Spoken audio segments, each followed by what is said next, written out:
सबसे बुरा काम तो मुझे सरकार का ये लगा दोस्त। मैं आपको ये बताना चाहता हूँ कि जो गाड़ी चलाने वाला होता है ना, वो एक मनुष्य होता है, ड्राइवर, जिसको ड्राइवर हम बोलते हैं, वो एक मनुष्य होता है। लेकिन पुलिस की दादागिरी और नेतागिरी सरकार ने कर रखी होगी उनके लिए कि वो ड्रेस मांगते हैं ड्राइवर को चलाने के लिए, जो कि एक नीले कपड़े से लगी हुई होती है, पीछे से लगा तो पहचान ये क्या है, ये क्या है भाई? वो वर्दी, वो कपड़ा चलाता है कि गाड़ी को?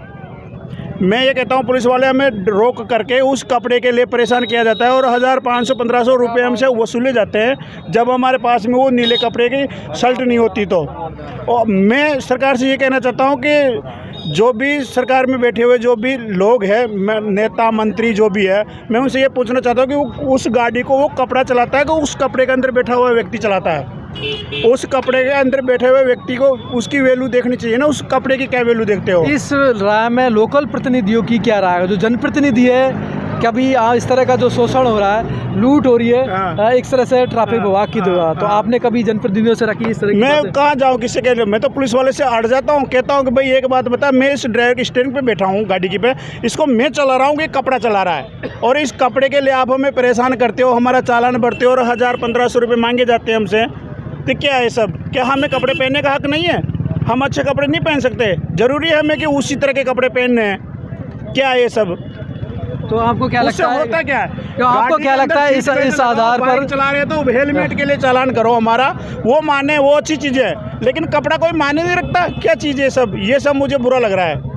और हमारा ऐसे इस प्रकार से हमारा कई बार मैं जयपुर से गाड़ी चलाता हूँ, ऑल इंडिया गाड़ी चलाता हूँ मैं, तो हमारा कहीं पर भी रोक करके और इस तरह से हमारा चालान कर दिया जाता है। आ जाओ भाई, कहाँ है वर्दी? क्या है? मैंने कहा सर मेरी वर्दी मैंने अभी धोई और डिग्गी के अंदर सूख रही है, अभी 10 मिनट में पहन लूँगा मैं।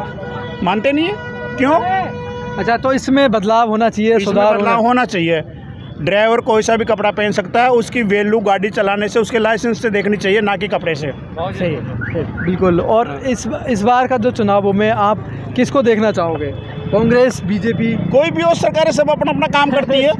कोई भी आए, जो कुर्सी पे बैठता है, गाड़ी के ऊपर जो ड्राइवर बैठता है, सभी ड्राइवर है, सब अपना अपने हिसाब। नज़र में चुनावी मुद्दा क्या है इस बार? मैं देखो, चुनावी मुद्दा मेरी नज़र में बकवास, इसलिए मैं किसी भी राजनीति के बारे में कोई टिप्पणी करना नहीं चाहता। सबसे पहली बात तो सबके अलग अलग राय होती है, सबकी अलग अलग सोच होती है, उस हिसाब से जज करता है तमाम जो अलग अलग नेता है, जो भी सरकार आए, हमारे यहाँ के जो लोकल सरकार है वो, और हमारी राज्य सरकार, भारत सरकार, जो भी जहाँ पर भी बैठा हुआ जो भी व्यक्ति उस सरकार को चला रहा है, तो वो अच्छी नीति से चलाए उसको, और जो वैलिड बातें होते आम जनता तक वो पहुँचनी चाहिए, ना कि रास्ते में खाओ पियो मौज करो। एक तरह से जो निष्पक्ष कैंडिडेट चुनकर आना चाहिए जनता के बीच से, जो काम करा सके, निष्पक्ष द्वेष भाव से सबका हितों के बारे में सोच सके। पहले पब्लिक है ना, तो कैंडिडेट चुनती थी, अब कैंडिडेट पब्लिक को चुनता है, ये सिस्टम हो रहा है। समझ में नहीं आता क्या करे। सभी महात्मा बनकर के, राजा हरिश्चंद्र बनकर आ रहे हैं हमारे सामने कि मैं भी ठीक हूँ, मैं भी ठीक हूँ, मैं भी ठीक हूँ, और जब बाद में पता चलता है एक बार जीत गया, दर्शन नहीं होते, कहाँ गए? मैं मेरे गांव का सबसे गरीब व्यक्ति हूँ, मेरे गांव में जाकर के छानबीन कर सकते हो, मेरे कपड़ों के ऊपर मत जाओ, क्योंकि बाज़ार में आया तो अच्छे कपड़े पहन के आ सकता हूँ, और मैं एक छोटे से झोंपड़े के अंदर रहता हूँ। क्या मेरे गांव के सरपंच मेंबर है, जो भी वहाँ के सेक्रेटरी वगैरह है, और वहाँ पर हमारे प्रधान सब आते जाते रहते हैं, अभी तो क्या उनको हमारा झोंपड़ा दिखाई नहीं देता कि गरीब व्यक्ति है? क्यों? हम क्यों रह रहे झोंपड़े में? आवास में मकान बनाए थे, इंदिरा आवास, प्रधानमंत्री आवास हो, तो क्या आपका कहना है कि उसमें एक तरह से धांधली की गई थी?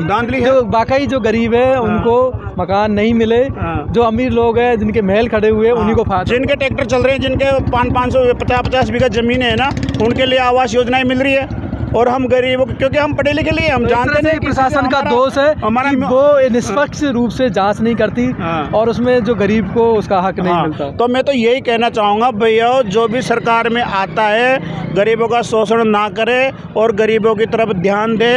पैसे वालों के तो सारी दुनिया ही दास होती है, बिल्कुल है ना। पैसे वालों की तरफ ना देखें, उनके पास में अच्छे घर भी होते हैं, उनके पास में जमीन जायदाद, गाड़ी घोड़ी भी होते हैं। आप निष्पक्ष या सोच समझकर वोट करें।